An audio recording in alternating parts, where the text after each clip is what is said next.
my dolls and figurines. I'm DARKBARBiEDiFFERENT, and today I wanted to show you the updates to our vinyl collection, which we did get a new case last time I was on the floor. Just a little before action, before we set up our new vinyl storage. It's taking up about half the room, so we're really excited.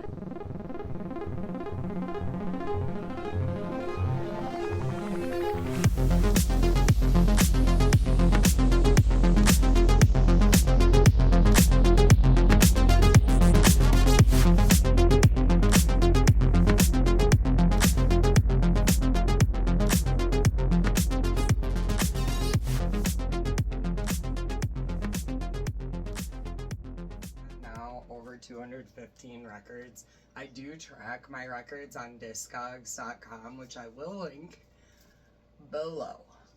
But I wanted to update you guys because I haven't updated you in 7 months on my vinyl collection, and I haven't updated you in a few weeks on any collectibles or anything, so I wasn't feeling that great. And honestly, my voice still isn't 100% up to par, so if I sound funny, that's why, but let's get into it. I did redo my whole collectibles, and I do have a video about that, which I will also link below. And we got this, and it was a major upgrade, and it's already almost full, and we do also have records in here, and in this green tote right there. I don't know if you can see that, but yeah, so I wanted to show you guys kind of how we redid the room. It is a mega upgrade, and we really needed it, and I'm really excited because this actually is a Crosley record holder that we got from Ashley Furniture. I couldn't find something that would really work in this room because I am in an apartment, so we had to build it in this room and everything else like that, and I wanted it to actually be long-term storage, so that is one of the big first upgrades. And then secondly, the used mega display 20th anniversary, actually I think it's their 25th anniversary, 25th anniversary record set. So let's start there. And this is also a little tidbit of an AP magazine that is just the used. And if anybody's interested in those, please comment, because I have a whole stack of APs still from like around 2008 era that I would love to flip through on the channel. I have magazines from 2008. Who wants a flip through? You know, but let's start out with this. This is the used self-titled album, excuse me. They did actually in this set clearly redo the album covers. If you have ever seen this album, this is not the normal cover. It does have like a cracked doll kind of effect, but this is really cool. I'm not sure for oh, the artist is Cam Rackham, it says on the back. I do really enjoy this. I don't really love how they redid the third one, and you'll see why. It's their new version of the old album, and I love how they did this artwork on the back. And this has fan faves like Taste of Ink, which is probably one of their most popular songs. It has lyrics on it. It is a 2-part album, which is really cool, and you can definitely put these two together. Excuse the angle there, but yeah, so side A features blue and yellow. Oh, sorry, that's disc 2. Side A features Maybe Memories, Taste of Ink, Say Days Ago, you know, Buried Myself Alive. Noise and Kisses is probably my favorite song off the album. I did not own this album prior to this set, so it was really cool to find. It is actually rare to find the used early albums, and I do have 2 copies of In Love and Death now. Sorry, I need to stop going on about this album because we'll be here all day, but the used is definitely something that I grew up with. They started in 2001. I started listening to them in probably 04 when I was in middle school, 03 maybe. My name used to be Alex Caught Fire online, which is from their song I Caught Fire, and also people always think it relates to the band Alex is on Fire, but that's also an awesome band. No vinyl of theirs though. So if you watched my previous albums video, you know that I have a lot of the used, and I may have talked about all that in the last video, but I will now quickly show, and I will try not to talk about them as long. Like I said, I could talk about them all day. This, which is in Love and Death, which is probably my favorite. That's why I have the magazine cover for that. I also have lyrics from Cut Up Angels, which is on this album, tattooed. This is a comparison of what the albums look like. This is in the 25th anniversary edition, which is done by the same artist, Alex Pardee. He does a lot of, like, I don't know if you saw those skulls that were, like, throwing up on each other, butterflies back in the day. That was him. Like, all the OG, like, emo scene drawings that you remember from MySpace, that was him. And he made these, and I love his art. I would love to get tattoos of his art. I love that they included him in this.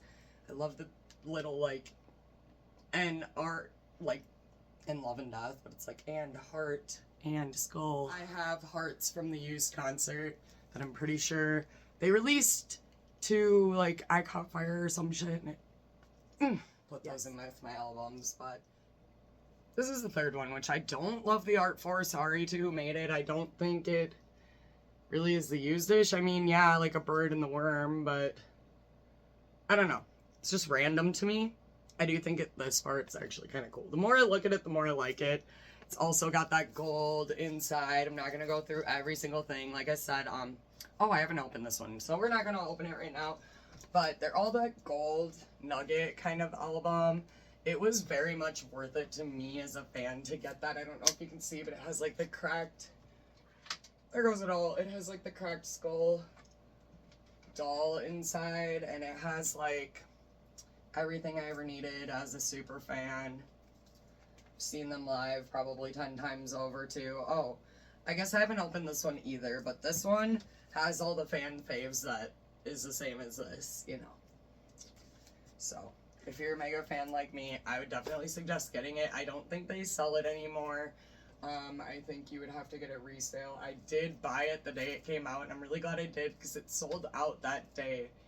And yeah, I've gone on way too long about this album, and I do have others I want to show you, but I really appreciate you guys giving me space to talk about these guys, because they are an old emo fave, and I highly suggest this box set is very worth it. I want to put lights in it or something. They are called Lebanon Hanover. They are from Berlin, Germany, and I think one of them is currently living in Greece right now. They sing in German and English, and they are very, like, new wave, Joy Division, Molchat, Doma-esque, goth. They sing Gallo Dance, which got very popularized on TikTok, and their music video got very popularized, but I come to find out this album is from 2013, and I just bought their whole discography on cassette. This is amazing. This whole album is amazing. I have a CD in my car that is Let Them Be Alien, which has that song in it, my favorite Black Cat.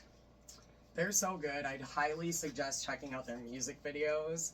They're definitely a really interesting duo, which is really cool. You don't see many duos anymore. They throw some synth in there. Amazing band. Highly suggest checking them out. I have another album on the way that is called Let Them Go Solo. This one, I think, is called Sadness is Rebellion, but I can't see anywhere where it says it's called. It doesn't say that anywhere, but... Oh, Tomb for Two, which the lore is they broke up later and are still a band, so I kind of can't wait to hear the full discography. I listened to it a little on Spotify, but I like to support physical media, and I can't wait to support it and to hear it. Let me open this up and show you guys too.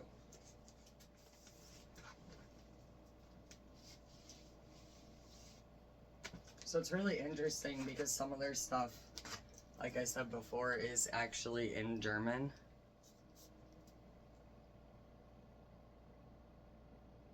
Excuse my nails, but yeah. Super cool album. Very happy to have that. And I have just fallen in love with this band in the last year. They have a large discography. They've been around since like 2010, 2011, 12-ish. That area. Forgot to really check my emo section because the others were mostly out. But I also got a couple favorites from when I was in high school. This came out 08, 09, and I absolutely grew up blaring this on my iPod.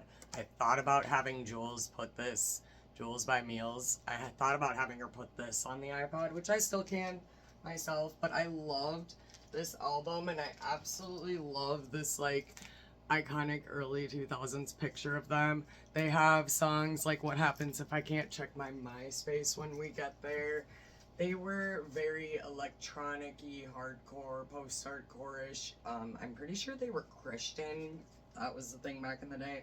Bro, Ashley's Here, Shred White and Blue. This was a staple for me. Alex Attack was my name on MySpace. I know I said Alex Got Fire was my name on everything too. I had a couple band-relating names back in the day, and The Used and Attack Attack were my two. I always really wanted to have a band that was kind of like Attack Attack, like with singing, screaming, that kind of electronic-y, dancey, like MySpace vibe. Absolutely love them. And then I did want to mention Hawthorne Heights first album anniversary version, and I bought, I think there was only a few of these. Oh, out of 100. Handwritten and signed Nikki FM lyrics, which I could have gotten Ohio's for Lovers, but this is way more me. This is like, I'm outside of your window with my radio. You know, they used to play those videos on MTV2, Headbangers Ball and like stuff all the time before they like really knew what to play on there, and I really want to be careful with this because it's absolutely iconic and it's signed. But I do have to kind of take it out and show you guys for the emo lovers, because I'm sure you stuck tune after seeing the Used, if you are. But I do have other things other than emo, way other than emo, coming up all over the map. I have classical, I have ungenreable, I have rap. But this is a really cool commemorative of the band. And actually the second side has stuff in the studio and like live acoustic, The Transition, which is my favorite song by them. That Anybody? Hawthorne Heights. They did just play up in the cities as well, but I was there the weekend before for Daily Bread, which is EDM. Again, sorry about the different setup. Try to ignore her, but honorable mention, because I don't think this was in my last video either, is the Under Oath album from the same era as my other favorite emos. Like, actually this one might have came from like 04. The first time I ever heard this was on, which I still have, actually might be in the car, but I have the 2005 Warped Tour album, which is how I discovered Warped Tour, and then went in 2007, and that song that's just like, it's dangerous business walking out your front door, it's drowning in my sleep, and it has like all the echoes. That was, oh my god, insanity. When I heard it, I thought it was just absolutely nuts, and I loved it. That got me into these guys. They also were my first big concert that I went to without my parents, and like my friend's mom dropped us off. My dad knew I was going, but it was like a big deal at 15. Like, oh my god, me and my friend held hands in the mosh pit and like freaked out. I'm like, Under Oath. Yeah, Double Wars Prada had opened, Under Oath played, and then Seosin headlined. They're Only Chasing Safety. This is a comic exclusive. This album really had an impact on my life. A lot of the songs really mean a lot to me and speak to me, just like the Used, and we're like a growing up with someone who, actually two people who have now passed. This like kind of reminds me of that era of my life, and not even in a bad way. They're absolutely amazing. They were Christian at the time, and they no longer are. which is actually kind of interesting, which is fine, like, they can be whatever. I also got a comic book with that. That is the comic edition. So an artist, like, made a comic for it, and I haven't really gotten into it that much. But I can't wait to dive in. It looks really, really, really neat. Let me see if there is an artist on here. It just says Sumerian. So maybe it's not Sumerian Records, maybe that is the comics. But definitely Under Oath, their old stuff. This is their second album, I want to say. Most people think it's their first. They actually have an album prior to this that has, like, When the Sun Sleeps, which is a really, really good song. Very, very thrashy, garagey stuff. But this was definitely MySpace era. Really good stuff as well. Again, not the only thing I listened to, but definitely kind of my roots of what really took me off the rails of exploring music on my own and kind of going to concerts and Warped Tours and meeting bands, and, like, my friends were in bands, and kind of me vibes. Like, yeah, that Under Oath album speaks to me. I would highly recommend checking out. I can't remember song names right now because look how long they freaking are, but, like, Down Set Go is a screamier one. A Boy's Brush Red, Living in Black and White, that video used to play on MTV. I remember that when I was in middle school. Very cool, like, Dollhouse vibes. And he also, the drummer is the singer. And there's another screamer in the band. They were so good back in the day. Saw them at Warped Tour 08. They had a horse, like plastic horse, crowd surfed up to the front. It was freaking amazing. Comment if you were there. This is our second Molchat Doma album. This is their new album, which, funny story, I actually ordered on Instagram, and it was a pre-order, and because it was from Instagram, they're like, it never shipped, here's your money back. And I was like, well, yeah, it hasn't shipped at its pre-order, so I never got it. And I was kind of upset about it because it sold out online. We went to saw them in concert, and they had these for only $40 signed, which I thought was a really cool deal because we love this band. They're from Belarus, and they sing fully in Russian. Their music is fully in Russian, and they are absolutely awesome. They dance like this on stage to synth and go hard. They're like a new wave-ish punky kind of band. Now living in Los Angeles. Again, highly suggest checking them out. I'm probably just gonna keep saying that, but, like, for real, if you like music, they are just something you can throw on and just, like, jam to and do stuff to. And this is what it looks like, and their other one is Coke Bottle Clear, which is a really interesting color too, so it kind of matches the other album I have of theirs. And they always have these really cool buildings on their album covers, and I highly, highly suggest at least checking them out. Again, they kind of got popularized by the internet too, but I absolutely fell in love with their whole discography, and they do a lot of cool stuff. They do a lot of cool stuff with synth. This is a three-piece band who I got to see at First Avenue this year, and that was absolutely epic. Funny enough, I think I've been there 3 times, and one of the other bands, the first time I ever went to First Ave, was The Used. Totally different music, but also, you know, I love The Used because of the lyrics and because it's what I grew up on, kind of, like, found and loved myself, and, like, I don't know. It's something that I'll always hold dear to my heart, but discovering something new and seeing it there was also, like, something so different. If you don't know about First Avenue, it's the iconic venue in Minnesota with stars on it that Prince played at, and I've been around it millions of times, but I've never been there that much. Like, maybe 3 or 4 times in the grand scheme of how many shows I went to. This is not new. I'm pretty sure I showed this in my last video, but this is that other Molchat Doma honorable mention because they're just amazing. All in Russian, but if any of you speak Russian, which I think one of you does who follows my page, hopefully you can translate all that for us. Thank you.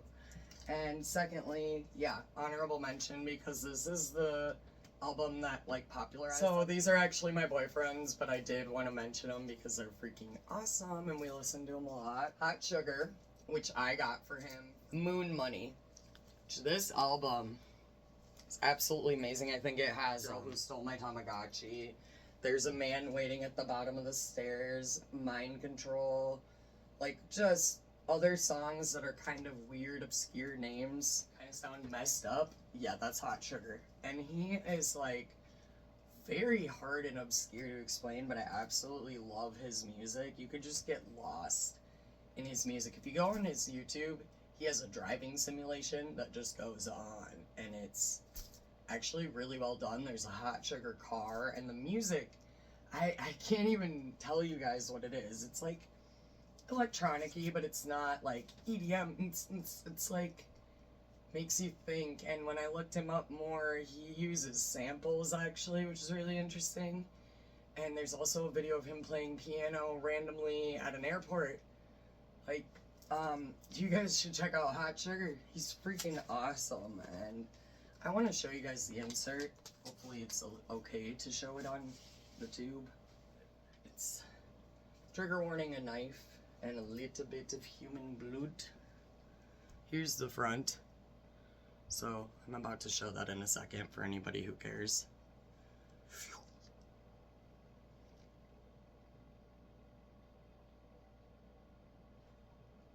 So that's really strange, but also kind of, if you heard his music, makes sense, because his music's kind of like weirdly dark, but it's really, really well put together and out there, and like I said, you could just put his music on and get lost. Go check out The Girl Who Stole My Tamagotchi. Just because you like the name, and you'll be like, what? And we also, this, from my brother and his girlfriend, who I kind of linked them in that Drew would really like it. He's absolutely in love with Hot Sugar, as am I, but he showed me Hot Sugar, and Hot Sugar is amazing. This one kind of has a dark side and a light side, which is really cool because it is two different albums, and this one's blue and the other one's red, and they definitely fit. Like, one has songs like New Jersey Turnpike, Majesty, I Know You Didn't Mean to Step on Your Pet Bird When You Were a Kid. Just some normal stuff, you know. And that I don't know if showed up on the last one, so Drew got these two, which are kind of inner Roxy, Thousand Z, metal-y kind of vibes. Alice in Chains and Creed, which I'm not going to go very long on those because those are his, and not as much my vibe, but they are an honorable mention, and I think new because I don't think we showed them. This, we did see Green Day last year. I did not get this there, but I pre-ordered it right after. It's their 20th anniversary American Idiot album, which was my album I annoyed everybody with. Everybody made fun of me because back then you got made fun of for wearing a t-shirt and long sleeves under a t-shirt and liking a band that had been around forever and doing anything. Now it's cool, which is awesome, but we walked so these kids could run, I swear. An awesome poster inside. This has classics like Jesus of Suburbia, American Idiot, you know. Maybe I should open this one up because this is probably one that people might want to see. Different cover, a little bit different artwork. They were freaking epic live. Interesting little picture. Yeah. Rock ballad of the century. Absolutely iconic. I don't know why I just talked in that voice, but that was iconic too. I cannot wait because I really do want to frame some of these posters. That's why this is like out, and I'm gonna have to pause this to get them back in there. I was thinking of putting the little Peep poster back there, maybe this. I don't know. Comment what you guys think. I'm kind of over the skull though. My Gianni albums, which I'm not gonna show too much of because I would really love to, and I know she would really love to show her art as well, but there is nudity, and I don't know if YouTube will allow that, unfortunately. Like, it's really unfortunate how her art has been kind of like pushed off of Instagram, because it's literally that. It's art. It's human form, and it's a form of art, and I think she's beautiful, and I think she's artistic, and I think she should keep doing her, and I know she's gonna, whether she hears this or not. She knows how awesome she is, because I freaking love her, and I got to see her a couple times, and she came to the US twice, and I went both times, and I will not show the other side because it is literally the hole on her butt, which is freaking awesome. But just so you know, that's what the other side looks like. And I love the look of this album. It's very, very, very cool. These are all very cool, like, Polaroid-y kind of pics of her and stuff. And I actually bought a couple Polaroids at her show that were really cool too, and I definitely couldn't show on the channel because those are nudity as well, but it was cool. I got to buy a couple signed Polaroids, which I know, so cool. How? So absolutely check out Gianni. This is The Line and Satanic Prostitute, but those were her first EPs. Horror Babylon is on there, which is an absolutely epic song. She's got, you know, some of her early stuff on there, like The Question, which is how I discovered her. Lion Look, Powder Tough, which is really an amazing song. I don't know why these aren't in order. Oh, they are. Because I have this other Gianni album here, which freaking amazing. And I'm so glad I got to see her. And she played BWC. And she played all of her good songs. She played Dirt on the Name of Steven and just a bunch of different stuff. These are all different colors, but again, there's some stuff going on the pictures, so I'm not gonna show it, but definitely go look into her music. She's an Australian artist who's a baddie, and she wrote The Question as a diss track against the Antwoord. She's absolutely iconic and amazing, and I love her. And Dirt on the Name of Steven is her story, and it's a sad story about growing up with abuse, it sounds like, and stuff. And also she does the song Dirt Bike and her videos, and just, I could go on about her for days. She is a very amazing performer as well, who puts her heart and soul into her work, and she also is a self-funded artist, which is really, really inspiring. And she talked about how hard it was to do and lonely and stuff, and she has tour diaries right here on YouTube. Definitely go check her out because she is getting pushed off of Instagram, and the world needs to know how absolutely amazing she is. I do want to show a piece of art because I did gift her a piece of art, and I made myself a matching piece of art. And I'm just gonna show you guys a piece of art for the first time. I think I might have shown my dolls a little bit, but here is a piece of art that I made to match a piece of art I gave Gianni on stage. So I'll be right back. Real quick, I do want to show a little bit of the Gianni merch, and I do have a bunch more shirts and other lore and things and stuff. And if you guys would like stuff like this, I can show all of the used. And right now I'm wearing a vintage 07 Vans Warped Tour shirt that I got in the Metrodome parking lot that doesn't even exist anymore, that used to be the Minnesota Metrodome where the Vikings played. And yeah, that's how old this shirt is. And yes, I went to that concert. I fainted at that Warped Tour, and it was my first like big concert ever. So if you guys would ever like to see stuff like this, please comment below, because I have so much stuff like this, and I just felt like I wanted to show you guys my art quick, but also this was right there. And at the end of the concert, Mike Sheeta, who is an amazing artist from Australia who was touring with Gianni and does a lot of the art, and I think created this symbol, was cleaning up Gianni's stage. And like I said, I had given her one of these on stage that I made a design from her shirt to make this, and it says her name, and I gave her a matching one. And I just wanted to make sure he was gonna grab it for her, and he gave the girl next to me 2 of these, and she was like, do you want one? Like, I was like, I looked sad apparently. She's like, you look so sad. And then I just gave you one and your face lit up, and I was like, thank you.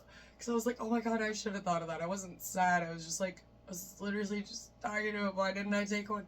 But she gave me this, and I got it from their stage setup, which was really cool, because the second time around they sold pieces from the stage setup which were way more intricate than that and huge, and they sold for a lot. And I thought about buying one, but I don't have the space for it, and I didn't really want to have it folded to be shipped. But yeah, this was also handed to me, and again, super nudity, but super cool. And there's blood all over it because she does this thing where she like pours blood on herself. And It was a really, really amazing artist. Like, if you're not intrigued yet, you should be, and you should go check her out. But anyways, the whole point of this was I made these. I was gonna give her this one, but I didn't feel that great about how it looked. And in hindsight, I wish I would have given it to her because it looks really cool, and I don't know why I was hating. But I gave her one that looked like this, and mine broke, but yee! I was at the Fine Line, and the first time it was at 7th Street Entry, which is the back side of First Avenue, and small